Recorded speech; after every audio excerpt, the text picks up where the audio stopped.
This is WCNY's The Capitol Press Room, and we're joined remotely by State Labor Commissioner Roberta Reardon. Thanks so much for making the time, Commissioner. Absolutely. Nice to be here with you. Nice to be here with you as well. So heading into this budget process, the governor has been and is continuing to look for bureaucratic red tape to cut. Has the Department of Labor identified any rules and regulations as part of this budget process that could be curtailed or eliminated, or is that still an ongoing adventure for the Department of Labor? Well, it's both. We had actually begun to assemble a list of regulations and, ideas to slim down our work early on. So we had a list ready when they asked for it, which was really exciting. And we continue to look. I think it's a wonderful initiative.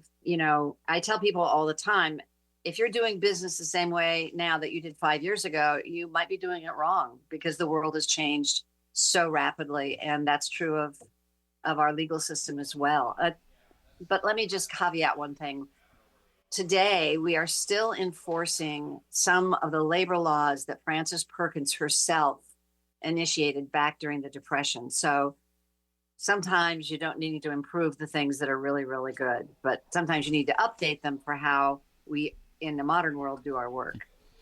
Well, since you mentioned Frances Perkins, I want to do a quick side trip with you. And I know Frances Perkins is the name of the chatbot that you use, at least initially for unemployment benefits. We had talked about plans to roll that live across the Department of Labor's website, dol.ny.gov, more broadly. Where do things stand with that effort?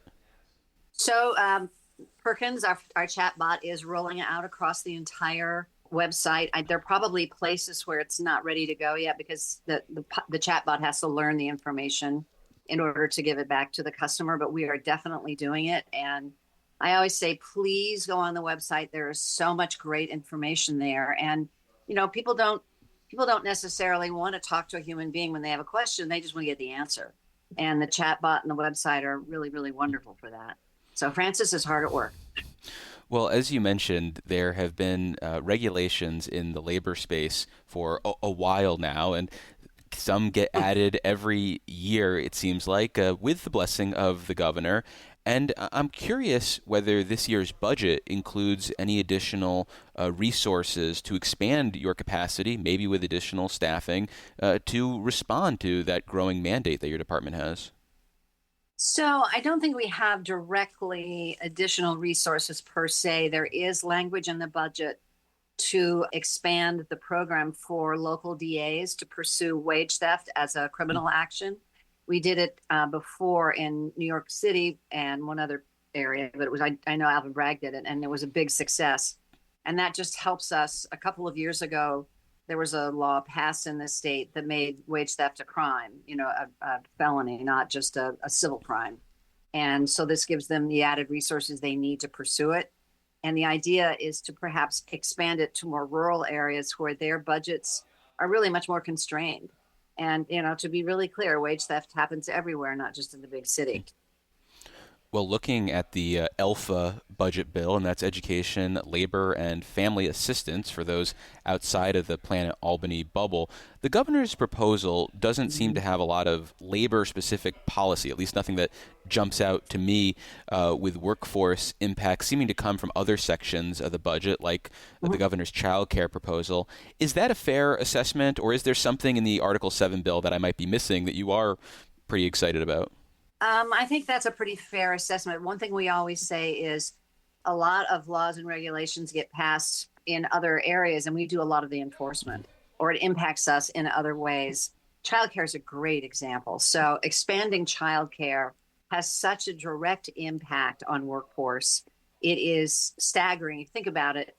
Parents with children, if they can't find affordable, accessible childcare, somebody is not going to be working full time, because somebody's got to take care of the kids. And that has a huge impact on our economy and on our ability to really help New Yorkers work to their fullest capacity. So, a full-time, available childcare really frees parents up to pursue their careers, to the best of their ability. And that's great for everybody. I always tell people I don't have children, but I happily pay my taxes for public schools. It's a public good. I look at childcare the same way.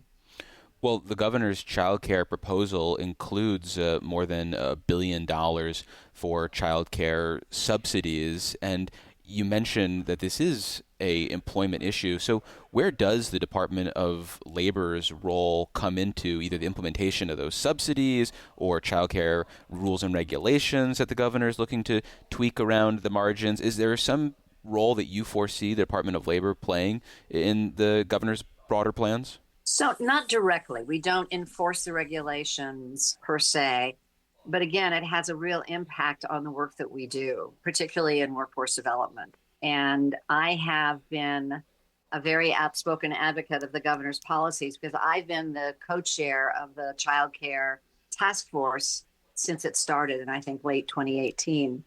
And I've always thought that childcare was really important, but after sitting in those rooms for that long with all of the advocates and parents and, understanding the challenges that they face, it is a really crucial part of workforce development.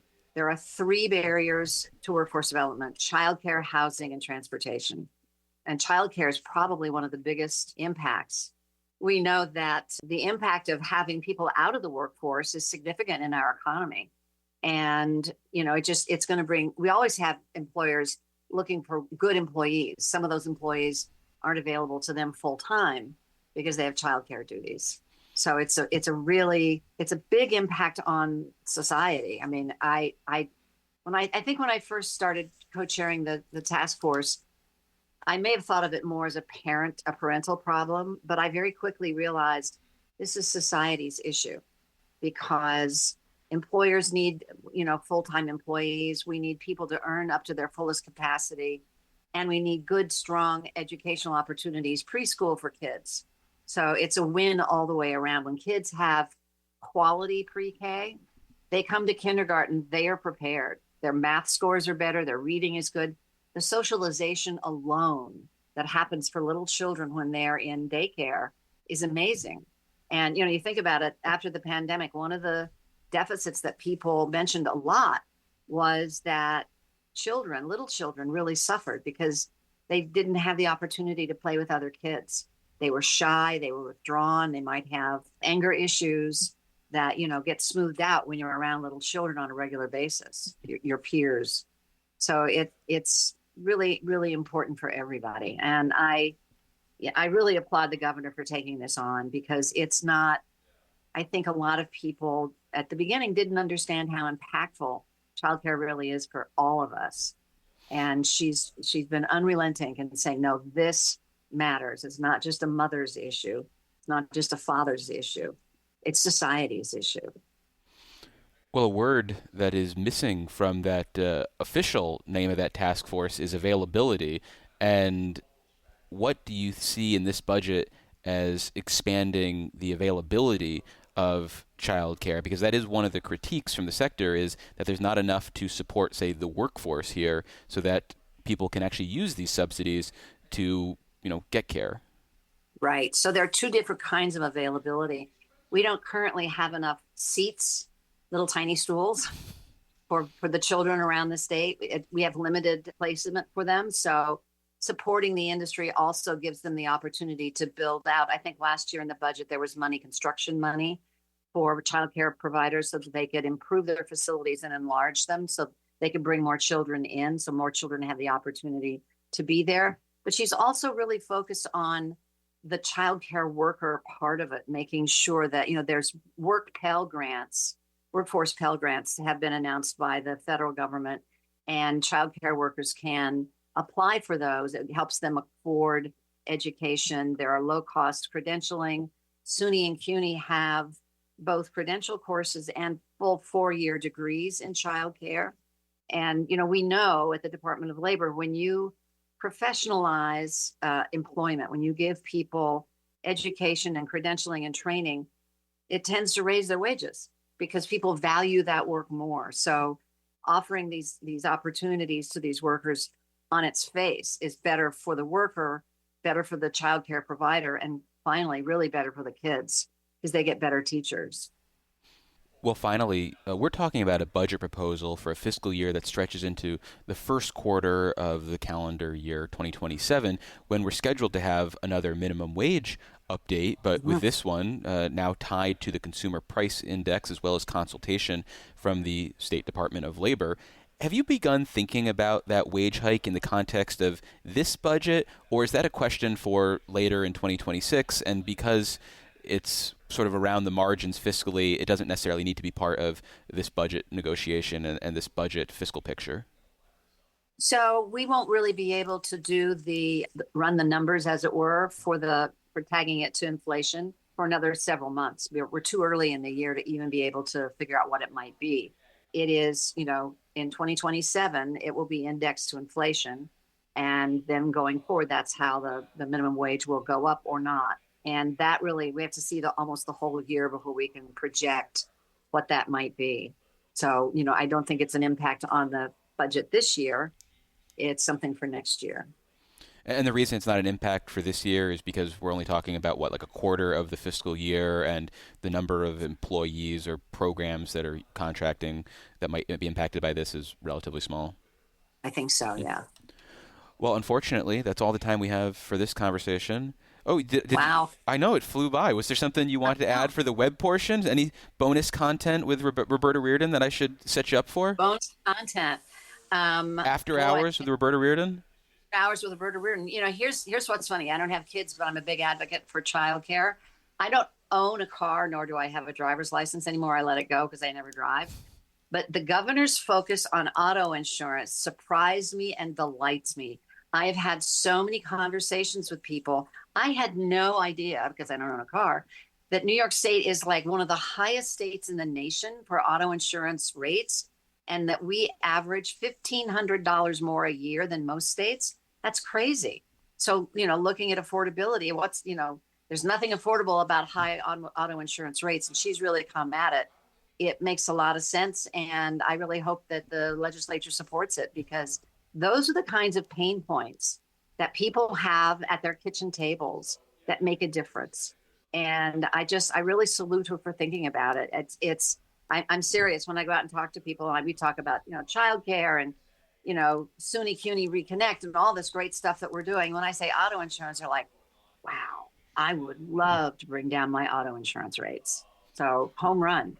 Well, since you opened the door on this, is there a reason why you're confident that this will translate both to lower rates? Because we've seen insurers in other sectors, when they save money, it doesn't necessarily translate into savings for the ratepayers.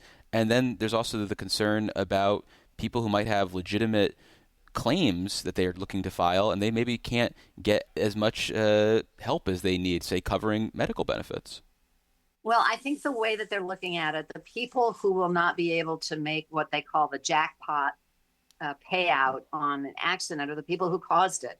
If if you're driving drunk, if you're driving without a license, things like that. We've heard some examples, though, where there's people who might not be able to get everything that they need because, say, someone is underinsured, and we're changing sort of the responsibility of different insurance payouts. That part, now you've stumped the band. Okay. Because I don't, I have like, an inch wide and, 5 miles long. But, sure.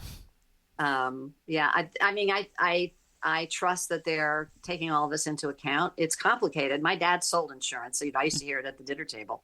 But it just, on the face of it, it's like, wow, why do we pay so much? And it's, there are a couple of really strong indicators that say you can make these changes and it would be so much better. Well, we've been speaking with State Labor Commissioner Roberta Reardon. Commissioner, thank you so much for making the time. Really appreciate it. Thank you. Good to see you.